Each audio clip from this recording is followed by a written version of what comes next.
High বন্ধুরা, good morning. কেমন আছো সবাই? আশা করি সকলে ভালো আছো, সুস্থ আছো, আর আমরাও কিন্তু বেশ ভালো আছি। সমস্ত কাজ আজকে হয়ে গেছে, আর আজকে তোমাদের দাদাও দোকান দেয়নি, ছুটি রেখেছে। তো সেই কারণে ব্যবসার কাজ নেই, সংসারে শুধু রান্না বান্না আর খাওয়া দাওয়া। তো সকালবেলা উঠে তোমাদের দাদা গেছে বাজারে, আর আজকে ইলিশ মাছ নিয়ে এসছে। তো ইলিশ মাছের তেলটা আগে ভেজে নিলাম, যেহেতু গরম গরম ভাত দিয়ে সকালে ভাত টিফিনটা আর কি সারা হবে। তো যাই হোক, সর্ষে আর এদিকে পোস্ত দিয়ে ইলিশ মাছটা রান্না করা হবে। অনেক দিন হয়ে গেছে, পরীর একটা ছোট্ট আবদার ছিল যে এবছরে বাবা এখনো তুমি ইলিশ মাছ আনোনি। সত্যি কথা বলতে ইলিশ মাছের যা দাম, পয়সার জন্য তোমাদের দাদা আনতে পারেনি, যেটা সত্যি কথা বলতে আমার কোনো লজ্জা নেই। যেহেতু ইলিশ মাছ আজকে 1000 টাকা করে নিয়েছে কেজি, তো 1 কেজির নিচেই আমাদের কিন্তু সংসারে মাছ হয় না। যেহেতু আমাদের সংসারে 6টা মানুষের একটু বেশি লাগে তোমরা জানো, আর যেহেতু আমাদের একটু খেতে সবাই ভালোবাসে বলে জিনিসটাও বেশি লাগে। তো অনেকদিন পর আজকে তোমাদের দাদা পরীর ছোট্ট এই আবদারটা মেটালো, কিন্তু এতদিন ধরে মেটাতে পারিনি একটাই কারণে, পয়সার অভাবে। তো যাই হোক, মাছটা নিয়ে এসছে।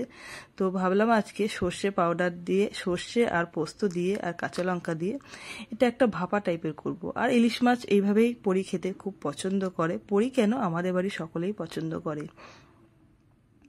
আর এই বছরে কিন্তু এই প্রথমেই আমাদের খাওয়া হলো ইলিশ মাছ, আর হয়তো হবে না, বছরে একবারই হয়। যেহেতু অনেক টাকা দাম, বুঝতেই পারছো, 1000 টাকা কেজি মানে আমাদের কাছে অনেক। আমাদের এই গরিব মধ্যবিত্ত পরিবারে কিন্তু 1000 টাকা ইনকাম করতে গেলে আমাদের সেই সকাল থেকে রাত পর্যন্ত অনেক অনেক পরিশ্রম করতে হয় বন্ধুরা। তো হয়তো আমরা দামি দামি জিনিস খাই, কিন্তু মাছটা কিন্তু এত দামে আমাদের খাওয়া হয় না। যেহেতু বুঝতেই পারছো, একই দিনে 1000 টাকার মাছ খাওয়া মানে মুখের কথা না, বিশেষ করে আমাদের মতন মধ্যবিত্ত পরিবারের সংসারে।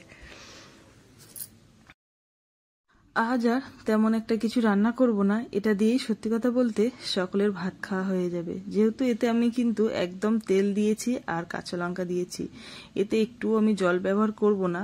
আর যতটুকু জল দেওয়া হয়েছে সেটা হচ্ছে সর্ষে আর পোস্ত যখন আমি মিক্সচারে দিয়েছিলাম, তখন যেটুকু জলের প্রয়োজন বাটনাটা করার জন্য, ঠিক ততটুকুই কিন্তু আমি জলের এতে ব্যবহার করেছি। আর এইভাবে রান্না করলে কিন্তু এত সুন্দর, কি বলবো, খেতে টেস্ট লাগে। আর ইলিশ মাছের যে একটা সুগন্ধ, সেটাও কিন্তু খুব সুন্দর বেরোয়। হয়তো আমার টিফিন কড়াটা একটু ছোট হয়ে গেছে, কিন্তু আমি যেহেতু ছোট দেখেই নিয়েছি, বেশি বড় দেখে নিলে আবার যখন আমি এটা আবার জলের মধ্যে বসাবো তখন না জলটা ঢুকে যায়। তো সেই কারণে আমি আর কি ছোট টিফিন কৌটোটাই ব্যবহার করেছি। আর এতে কিন্তু আমি 1 ফোঁটাও জল দেইনি। পরে যখন আমি মাছটা মাখালাম টোটালি জল দেইনি, বেশি করে সর্ষের তেল দিয়েছি। আর তোমরা দেখতেই পাচ্ছ সর্ষের তেলের শিশিরটা পাশেই রয়েছে, অনেকটাই তেল দিয়েছি। তো এবার আমি বসিয়ে দেবো জল দিয়ে, জলের উপরে আর কি টিফিন কৌটোটা দিয়ে বসিয়ে দেবো। আর উপরে একটা নোড়া চাপা দেবো, যাতে জলটা না ঢুকে যায়। জলটা ঢুকে গেলে কিন্তু একদমই ভালো লাগবে না। তো আমার মোটামুটি কমপ্লিট হয়ে গেছে, বুঝতে পারছো।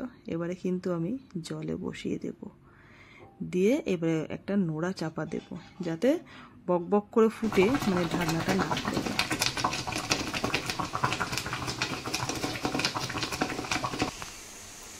তো প্রায় আধ ঘন্টা ধরে আমি এটা বানালাম, যেহেতু গ্যাসটা কমিয়ে দিয়েছি। আর আমার কিন্তু একদম এই মাছের রেসিপিটা কিন্তু পুরো কমপ্লিট।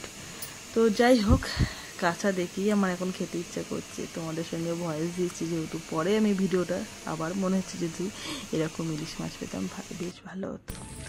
যাই হোক, দুপুরবেলা খাওয়া দাওয়া সেরে লম্বা একটা ঘুম দিয়ে নিয়েছি। যেহেতু দোকান দেওয়াকালীনই আমাদের সত্যি কথা বলতে খাওয়া দাওয়ার পর ঘুমানো হয় না, একদম দোকানে বেরিয়ে পড়তে হয়। তো আজকে তোমাদের দাদা বললো চলো একটু বেরিয়ে আসি বাইরে থেকে, অনেকদিন হয়ে গেছে কোথাও যায়নি জানো তো। আর পরিও একটু বললো পাপা চলো ঘুরে আসি একটু কাছে পিঠে। ওই দেখো পরি আমাদের স্কুটিটা নিয়ে আগিয়ে রয়েছে। ও যেহেতু স্কুটি চালাতে পারে, বললো পাপা তোমরা আসো আর আমি আগাই। তো যাই হোক, সন্ধ্যার পর চলে আসলাম এই কালী মন্দিরে। আর এই কালী মন্দিরে কিন্তু আমরা প্রায় আসি। তোমরা জানো অনেকে গোবরডাঙ্গার নাম শুনেছো, এটা হচ্ছে গোবরডাঙ্গার রাজবাড়ি যে কালীবাড়ি, সেটাই আর কি আমরা প্রায় আসি। আর এটা হচ্ছে দক্ষিণেশ্বর আদলেই কিন্তু এই মায়ের মন্দিরটা বানানো। তো এখানে তেমন একটা সেরকম জোর করে না, মানে বিশাল যে লোক আসে তা না, কিন্তু সন্ধ্যার পর কিন্তু আশেপাশের লোক কিন্তু এখানে সন্ধ্যা আরতি দেখতে আসে। আমরা প্রায় আসি এই মন্দিরটাতে। আর আজকে যেহেতু শ্রাবণ মাসের দ্বিতীয় সোমবার, এখানে কিন্তু সকালবেলা থেকেই জল ঢালা শুরু হয়েছিল। যেহেতু এখানে অনেকটাই শিব মন্দির আছে তোমরা জানো, আর সন্ধ্যাবেলা কিন্তু ধূপবাতি দিয়ে সকলে কিন্তু এখানে মায়ের আরতি করে নেয়। আর যেহেতু একটু লাইটটা কম বলে অন্ধকার অন্ধকার মতন লাগছে, শুধু মায়ের মন্দিরটাই আর কি ভিতরে লাইটটা রয়েছে।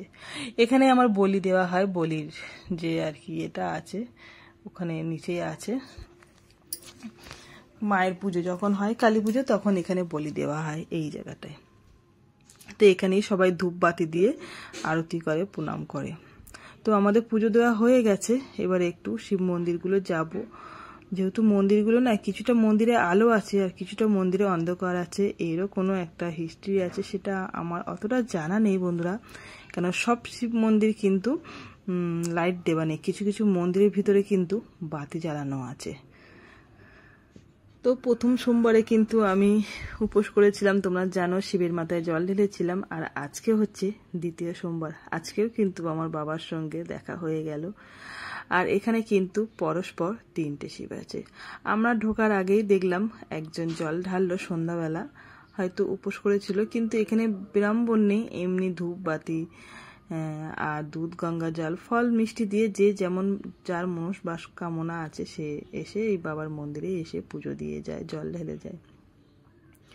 তো যাই হোক, পরস্পর 3টে শিবলিঙ্গ আছে। আমার এই হিস্ট্রিটা জানা নেই পরস্পর 3টে আছে কেন, প্রত্যেকটা ঘরে একটা করে আছে, আর এখানে কিন্তু 3টে আছে।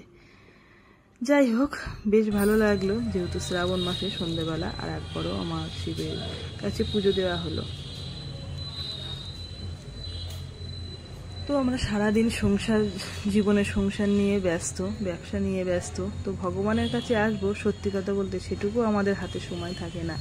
তো জানি না, আমরা এখানে আসবো বলে বাইরে বেরোইনি, হঠাৎ করে মনস্থির হয়েছে আর আমরা কিন্তু চলে এসেছি। যেহেতু আমাদের বাড়ি থেকে এটা বেশি দূর না, কাছেই আছে, তো মন করলে আমরা আসতে পারি, কিন্তু ভগবান না টানলে আমরা আসবো কী করে। মাঝে মধ্যে আগে প্রায় আসা হতো, এখন যেহেতু পড়াশোনার চাপের জন্য আর তেমনভাবে বিকেলবেলা বেরোনো হয় না বলে আর আসাও পড়ে না।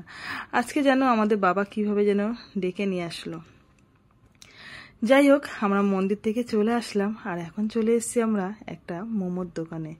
বিশেষ করে তেমন একটা আমাদের আর ছুটির দিনকে খাওয়া পড়ে না, বাইরে বেরোনো পড়ে না।